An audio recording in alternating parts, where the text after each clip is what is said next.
Time now for the clash. Yesterday, Boris Johnson's ethics advisor, Lord Geidt, handed in his resignation, becoming the second person in less than 2 years to leave the role. The PM's opponents were quick to point out the news as evidence of his moral failings, for example. However, today's release of Lord Geidt's resignation letter and Johnson's response is hardly the smoking gun lefties were banking on. So Lord Geidt said that the determining factor had nothing to do with Partygate, as some had suspected, but was the result, actually, of this week being asked to advise on, quote, measures which risk a deliberate and purposeful breach of the ministerial code. Now, though this might sound dramatic, the PM explained he was seeking advice on future decisions related to protecting the British steel industry. Note how this overblown outrage against Boris has arrived the same week that former Labour Prime Minister Sir Tony Blair, who could forget him, unflushable, was granted the greatest honour you can receive in this country after being installed as the member of the Order of the Garter, befitting of his stature.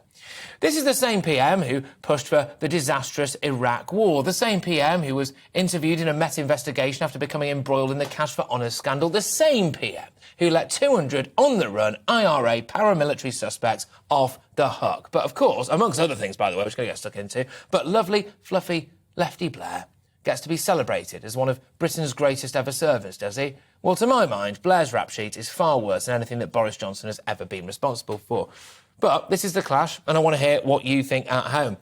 Is Boris Johnson really more unethical than Prime Minister Tony Blair was? Email dan@gbnews.uk. We'll be monitoring those throughout this, of course, and tweet me at GBNews. And while you're there, do take a minute to go and vote on our poll, and I'll bring you those results very, very shortly. But let's get stuck into it, shall we, ladies and gents? To debate this right now, I'm joined by the former political secretary to Tony Blair, John McTernan, Conservative MP Lee Anderson, and the journalist Angela Epstein. Well, there we go. Where to start? I will start with you, John, if that's all right, of course, former political secretary to Tony Blair. When you look at his legacy in the round, I mean, you've got the Iraq stuff, of course. You've got the WMDs. You've got his ever closer relationship with the EU, his desire to drag us into the euro, what he did with the IRA, devolution to end the Scottish question, education, which has basically led to a load of people of my generation a lifetime of debt. You still back him, do you? Peace in Northern Ireland, massive achievement, which is peace after an 800-year dispute. No one will take that away from Tony. Liberating Iraq, no one can take that away from Tony. Also liberating Kosovo, liberating Sierra Leone, a man who used British forces for good. National minimum wage. So many policies of Tony Blair's have been taken on by the current Tory government. Even civil partnerships was accepted finally after homophobic legislation of Section 28 was rejected by Parliament, defended by the Tory party at the time, but now rejected by them. So Tony Blair has a massive achievement, but let's focus on one thing. Investigated by the Metropolitan Police, cleared. This current Prime Minister, investigated by the Metropolitan Police, convicted of a crime and fined. The man's, the man has done a crime. It is unfortunate, John, that actually as a result of the deal that Tony Blair did, so many of our veterans have been investigated by the police and not cleared, actually. But there we go. MP Lee Anderson, Conservative MP Lee Anderson, I'll bring you in. I can see you're itching to get started. Who's more unethical, Boris or Blair?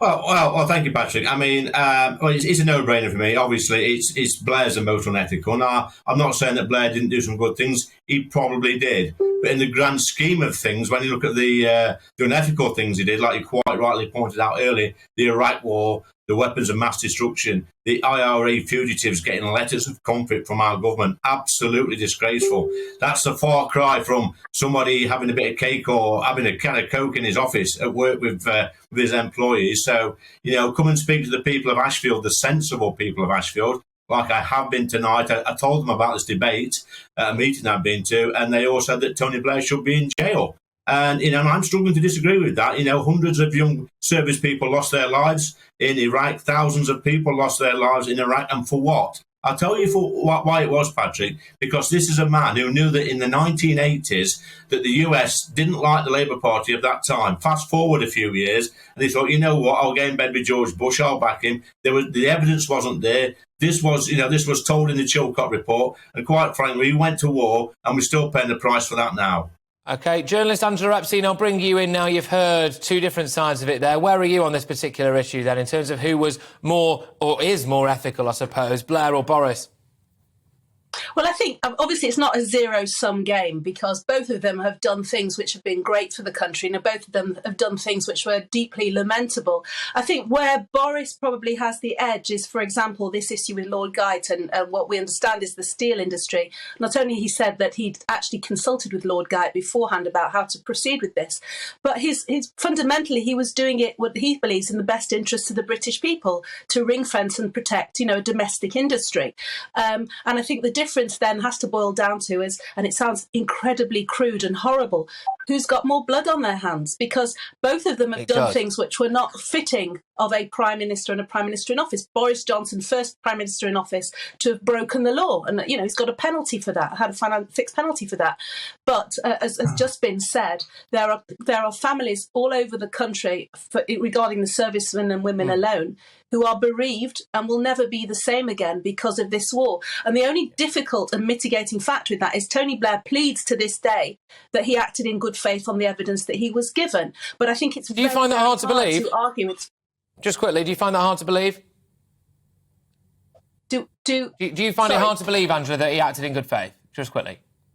I was a big fan of Tony Blair, and I voted for him. I mean, Labour lost my vote when Corbyn took over, and the Conservatives are now caretaking my vote until something better happens. But I thought he was very credible at the time. And what can we do? We have to trust that our prime ministers don't lie. But, unfortunately, tragically, there are people around this country who will never be the same again because they lost their treasured sons and daughters because of this war. And John, I'll bring you back in here now. And, I really, really struggle with this behind closed doors stuff. And I really struggle as well with the fact that Alistair Campbell is still showing his face in public. I mean, this guy now has built a persona around ethics and goodness and kindness and this, that and the other. I mean, as far as I'm concerned, if I was one of the victims of, if I was one of the relatives of a soldier who died in the Northern Ireland conflict, I'm not sure I'd feel the same, or indeed the parents of people who died in the Iraq war. But, John, is it fair to say that Boris Johnson's more focused on this country, Tony Blair was more focused on becoming leader of the world? Boris Johnson is focused on one thing, laser-like. He's focused on Boris Johnson. What was Tony focused on? Him. He's like Boris is the Tories' Corbyn. He's a narcissist. Everything is about him. Tony came into power to solve so many of our problems. I'll come back to Northern Ireland. It was right to come to a peace deal in Northern Ireland. It was right to end that conflict. Yeah. History will judge Tony and his record on that one thing alone as being well, actually, can I just interject, John? Can I just interject quickly, John? Because actually, as far as I'm concerned, we're still cleaning up Tony Blair's mess. A lot of what's going on now with the immigration system, for example, Tony Blair has irreversibly changed the immigration system in this country, which we've got massive problems with. For 15 years, the Tory party have got to stop being obsessed with Tony Blair. They've got to accept responsibility. It's Priti Patel who can't protect the UK borders. It's Priti Patel who can't deal with the Channel. It's Priti Patel and 12 years of Tory government have got a catastrophic and chaotic immigration system. And they're not having this nonsense. People are obsessed with Tony Blair because he was so successful. He's not been a prime minister since 2007. And it is hilarious that people want to still blame him. What they should do is look at who's been in government since 2010. Well, he put things into practice that have paved the way for what we've got today, to be fair. But, Lee Anderson, I'll bring you in there. Just come back, I suppose, to what we've just heard from John.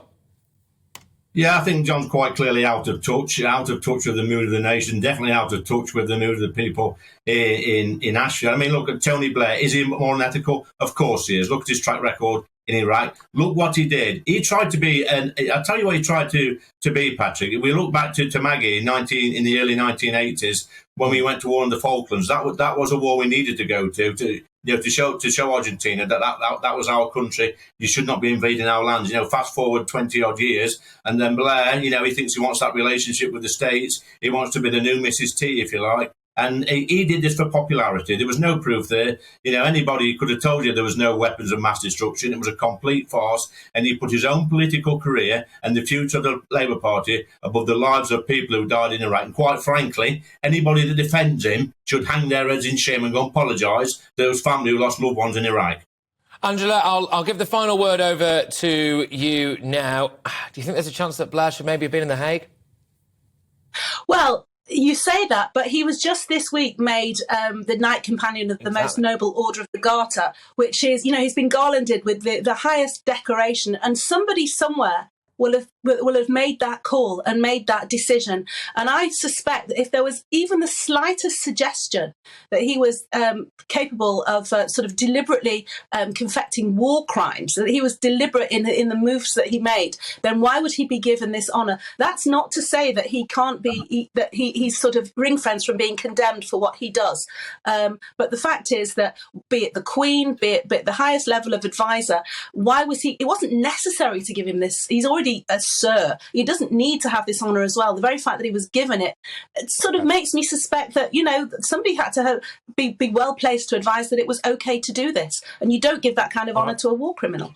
Look, guys, honestly, and ladies, sorry, I have really enjoyed this. I've really enjoyed this. Yes, I know, it's a modern world, I'm sorry. No, I've really enjoyed this debate. I could have spoken to you, all three of you, about this all evening, actually, and I really appreciate the manner in which it was conducted as well. Good and punchy. Right, former political secretary to Tony Blair there, John McTernan, Conservative MP Lee Anderson, and journalist Angela Epstein as well. Well, who do you agree with, people? Is Boris Johnson really more unethical as Prime Minister than Tony Blair? Sean on Twitter, I hope it's not the Sean Bailey we've got sat out there, because it'd be a bit of an inside job if it is. But Sean on Twitter says, both Tony and Boris let their own people down. One thing about Boris, though, he didn't go to war in Ukraine. OK, fair enough. I'm not quite sure what I make of that. But anyway, Carl on Twitter says, you'd struggle to find anyone this side of Hades that's as bad as Blair.